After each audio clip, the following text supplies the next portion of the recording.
видеть со своей высоты.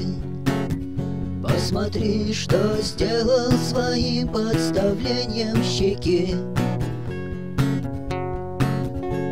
Ты медлишь с ответом, но нет времени ждать. Если я в мире гость, то и хозяин не ты.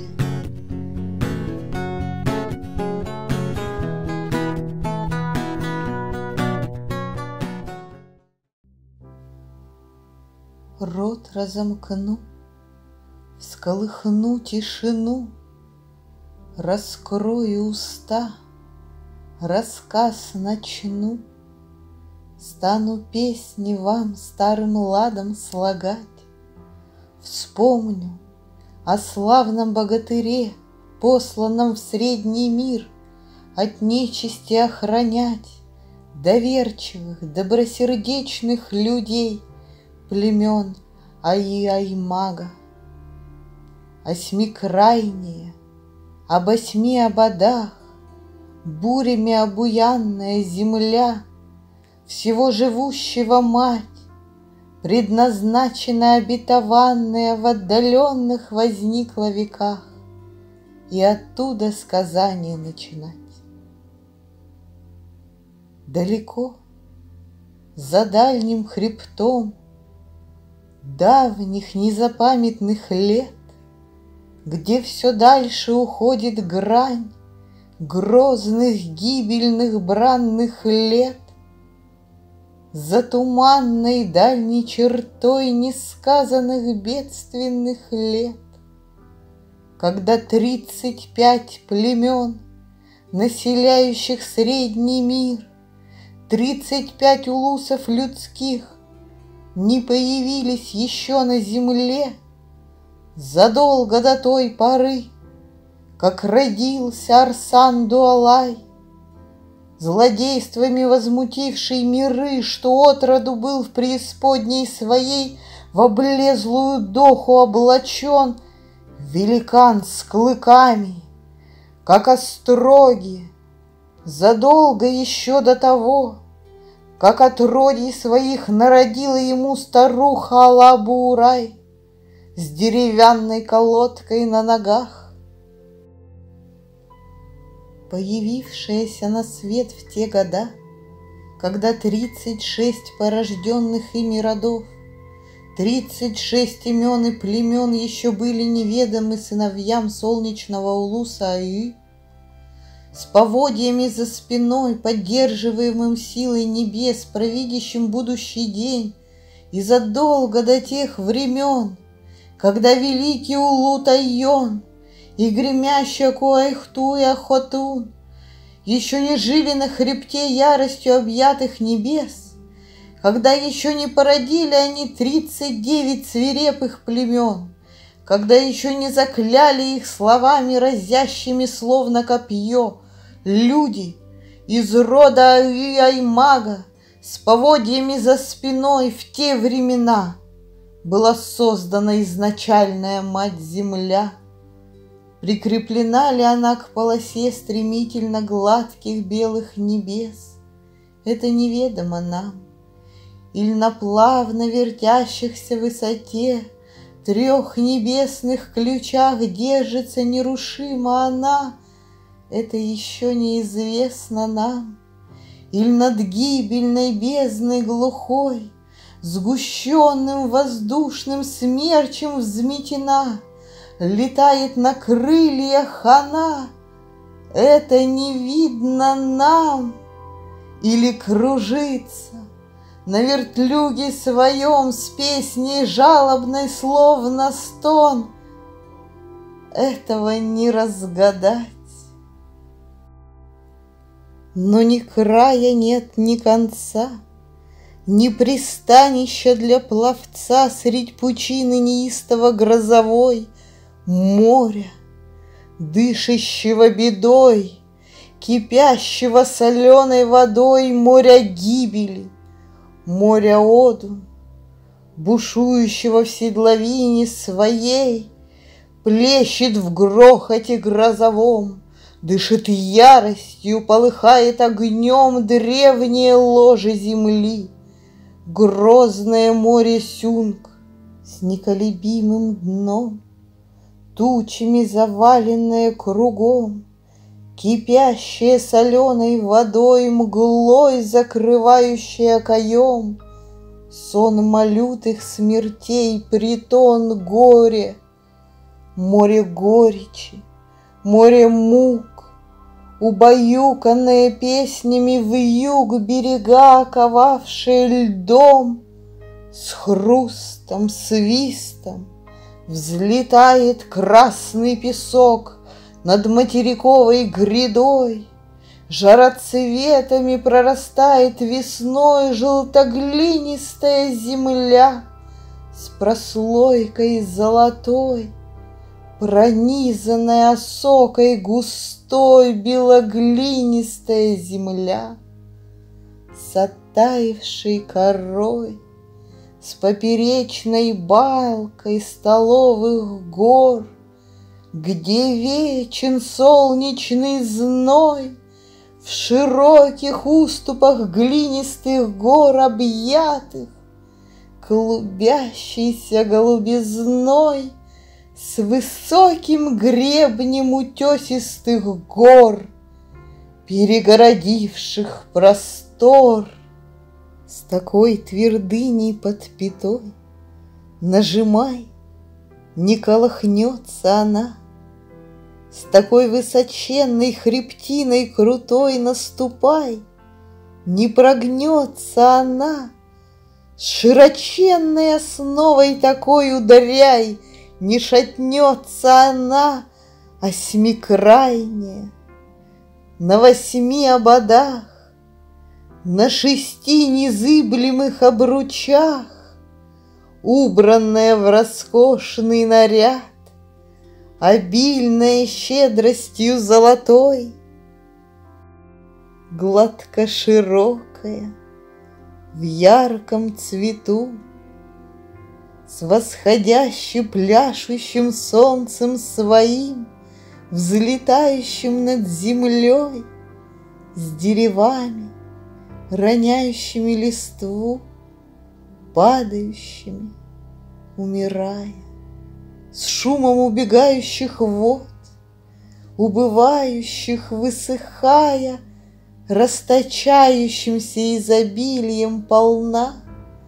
возрождающимся изобилием полна, бурями обуянная, зародилась она, появилась она в незапамятные времена, изначальная мать земля.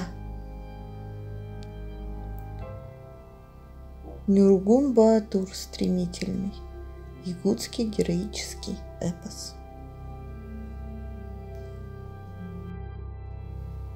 Однажды, во время привала, когда я уже окреп и после 10 километров пути не падал, стремительно на гравий у обочины, стоял я и смотрел на горы, вдали у горизонта и на солнце, плывущее над округлыми вершинами с южной стороны степной долины.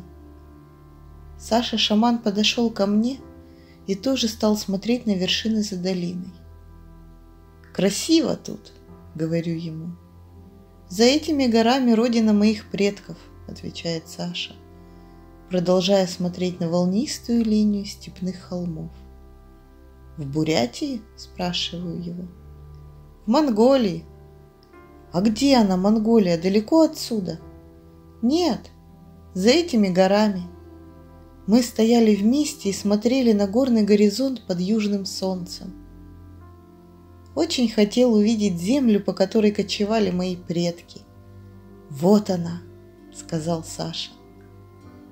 «Красивая земля», — повторил я то, что думал о красоте здешней природы. «Наши племена ушли на север. Зачем? Чингисхан приказал». Саша пошел запрягаться в свою тележку. Привал окончен. Но я успел еще раз посмотреть на горизонт, который, как мне тогда казалось, никогда больше не увижу. Именно здесь, на этом месте, стоял когда-то Чингисхан. Я вижу то, что видел он. Красота природы блистает другими красками, когда воображение представит на ее фоне легендарного героя. Проявляется цвет знамен, шатров, сияние брони и конской сбруи. Пусть поэзия легенд украсит обыденность кочевой жизни, когда надо сутками сидеть в седле или тащить тележку вдоль обочины федеральной автострады. Вернемся к летописи, то есть к описанию лета 2019 года в соответствии с хронологией событий. Под вечер 25 июля на привокзальной площади в Чите объясняю таксисту, куда мне надо ехать. Километров 100 в сторону Улан-Удэ. А куда конкретно? Просит уточнить водитель, чтобы определить по данным навигатора цену поездки. До человека с тележкой на дороге. Увидим тележку или синюю юрту в поле. Тормозим, приехали. К шаману, что ли? Да. А сам откуда? Из Тюмени. Из Тюмени? Значит, деньги есть. За 4000 рублей едем? Водитель смотрит, оценивая реакцию на моем лице. Буду жевать сопли или просить сбавить сцену? Или сделать вид, что сумма копеечная для нефтяников Сибири? Хитер водитель, опытный, знает, как нас, горделивых, надо раскручивать на бабки. Ему бы в Сочи работать. Там таких водителей психотерапевты цветут и пахнут на курортных клумбах. «Едем», – отвечаю уверенно, чтобы не разрушить легенду о богатстве жителей Тюмени. Хотя бумажек в кошельке 7 штук. До следующей пенсии через месяц в августе. Выезжаем за город. Я пока не вглядываюсь в происходящее на трассе с пристальным вниманием. Шаман этот участок прошел еще неделю назад. Одно непонятно. Уж больно узкое полотно асфальта. Да и обочина не больше метра. Какая-то узкоколейка с разделительной полоской посередине. Несется навстречу огромный большегруз и занимает своим корпусом всю полосу движения. Его колеса у самой кромки асфальта. Для тележки нет места на встречке. Даже по краю насыпи вдоль асфальта. Как он ее тащит по узкоколейке? А на мостовых переходах, через речушки и ложбинки, где вдоль дороги отбойники и нет обочины, он как идет с тележкой? По асфальту в лоб большегрузом?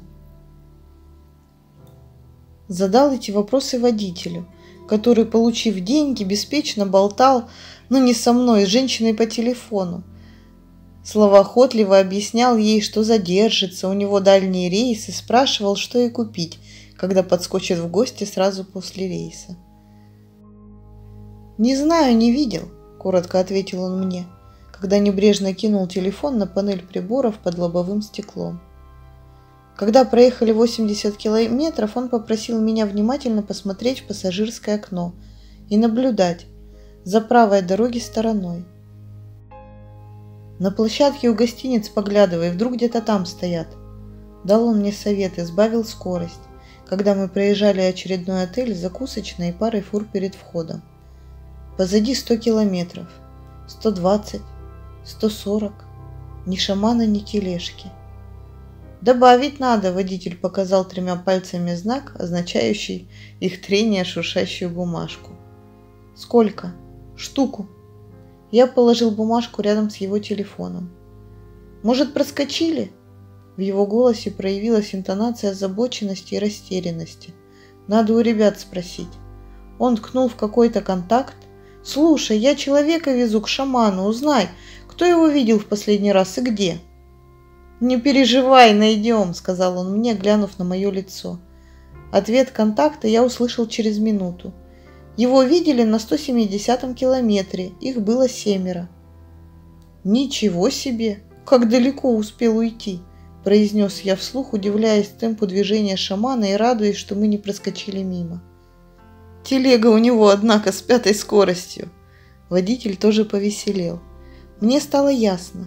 Хотя водитель и не старался обсуждать со мной тему шамана, Но он и его читинские друзья в курсе событий и следят за походом в режиме онлайн, оперативно сообщая новости в своем кругу.